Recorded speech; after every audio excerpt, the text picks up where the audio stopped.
ഇനി ഞാൻ വന്നിരിക്കുന്നത് ഒരു സിമ്പിൾ റെസിപ്പി ആയിട്ടാണ്. ഇത് ചോറിൻ്റെ കൂടെ കഴിക്കാൻ പറ്റുന്ന ഒരു സൂപ്പർ സൈഡ് ഡിഷാണ്. അപ്പോൾ അത് ചെയ്തെടുക്കുന്നത് എങ്ങനെയെന്ന് നോക്കി വരാം. അപ്പോൾ ഇത് ഫ്രൈ ചെയ്തെടുക്കാനായിട്ട് ഞാനിവിടെ ഒരു വഴുതനങ്ങ എടുത്തിട്ടുണ്ട്. ഇത് വലിയ സൈസിലെ വഴുതനങ്ങയാണ്. നമ്മൾ ബാങ്കൻ ബർത്തയൊക്കെ തയ്യാറാക്കുന്ന വഴുതനങ്ങയാണിത്. ഇത് കഴുകി വൃത്തിയാക്കി എടുത്തതാണ്. ഇനി ഇത് നമുക്ക് വട്ടത്തിലൊന്ന് കട്ട് ചെയ്തെടുക്കാം. ഈ രീതിയിൽ ഫ്രൈ ചെയ്ത് കഴിക്കുകയാണെങ്കിൽ വഴുതനങ്ങ ഇഷ്ടമല്ലാത്തവർ പോലും കഴിച്ചു പോകും. അത്ര ടേസ്റ്റിയാണ്.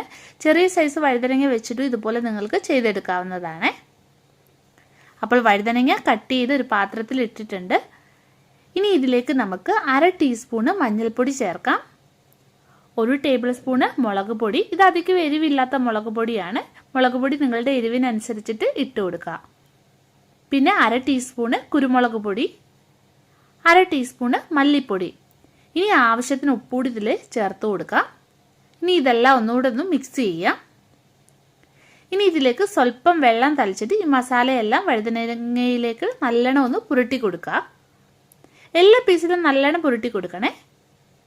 ഇനി ഇതൊരു അരമണിക്കൂർ നമുക്ക് മാറ്റി വയ്ക്കാം. അപ്പോഴത്തേക്ക് മസാല എല്ലാം വഴുതനങ്ങയിൽ നല്ലോണം പിടിച്ചു കിട്ടും. അപ്പോൾ അരമണിക്കൂർ കഴിഞ്ഞിട്ടുണ്ട്. ഇനി ഇത് നമുക്ക് ഫ്രൈ ചെയ്തെടുക്കാം. അപ്പോൾ വറുത്തെടുക്കാനായിട്ട് ഒരു പാൻ വെച്ച് ചൂടായിട്ടുണ്ട്. ഇതിലേക്ക് ആവശ്യത്തിന് എണ്ണ ഒഴിച്ചു കൊടുക്കാം. ഇനി ഇത് ഓരോന്ന് ഇട്ട് കൊടുക്കാം. ഒരു വശം ആകുമ്പോൾ തിരിച്ചിട്ട് കൊടുക്കാം. ഇനി ഇതിലേക്ക് സ്വല്പം കറിവേപ്പിലയും കൂടെ ഇട്ട് കൊടുക്കുകയാണ്. അപ്പോൾ ഇതായി വന്നിട്ടുണ്ട്. നമുക്കിത് എണ്ണയിൽ നിന്നും എടുത്തു മാറ്റാം. അപ്പോൾ നല്ല ടേസ്റ്റി ആയിട്ടുള്ള ഒരു ഫ്രൈ ആണിത്. ചോറിൻ്റെ കൂടെ കഴിക്കാൻ സൂപ്പറാണ്. അപ്പോൾ നിങ്ങൾ ഉറപ്പായിട്ടും ഒന്ന് ചെയ്ത് നോക്കുക. പിന്നെ വീഡിയോ ഇഷ്ടപ്പെടുകയാണെങ്കിൽ ഒന്ന് ലൈക്ക് ചെയ്യാനും ഷെയർ ചെയ്യാനും മറക്കല്ലേ. അപ്പോൾ നമുക്ക് വീണ്ടും മറ്റൊരു നല്ല റെസിപ്പിയുമായിട്ട് കാണാം.